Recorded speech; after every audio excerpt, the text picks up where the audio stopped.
Media জগতের সকল নিত্য নতুন খবরের জন্য আমাদের মিডিয়া রিপোর্ট চ্যানেলটি সাবস্ক্রাইব করুন। বেল আইকনে ক্লিক করতে ভুলবেন না।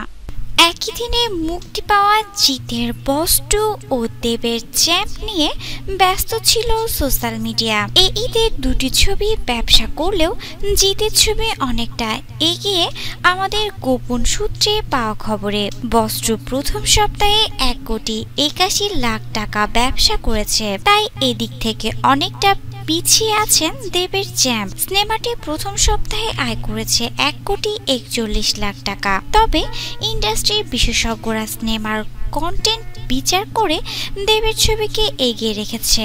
অনেকের মতে দেব নতুন কিছু করার চেষ্টা করেছেন, আর হয়তো সেজন্যই ব্যবসার অঙ্কে কিছুটা পিছিয়ে আছেন দেব। দেবকে নিয়ে যে প্রত্যাশা ছিল তা হয়তো মেলেনি, কিন্তু দেবকে দেখা গেছে এক নতুন রূপে।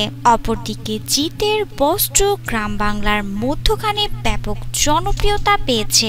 শোনা গেছে কেউ 2 থেকে 3 বার হলে গিয়ে দেখেছেন বস 2 ছবি। সেদিক থেকে এইবার চ্যাম্প হলেন জিত। তো প্রিয় শ্রোতা, আপনার কাছে কি মনে হয়, কার ছবি বেশি ভালো লেগেছে তা আমাদেরকে কমেন্টের মাধ্যমে জানাতে ভুলবেন না।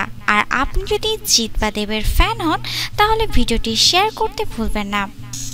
ধন্যবাদ।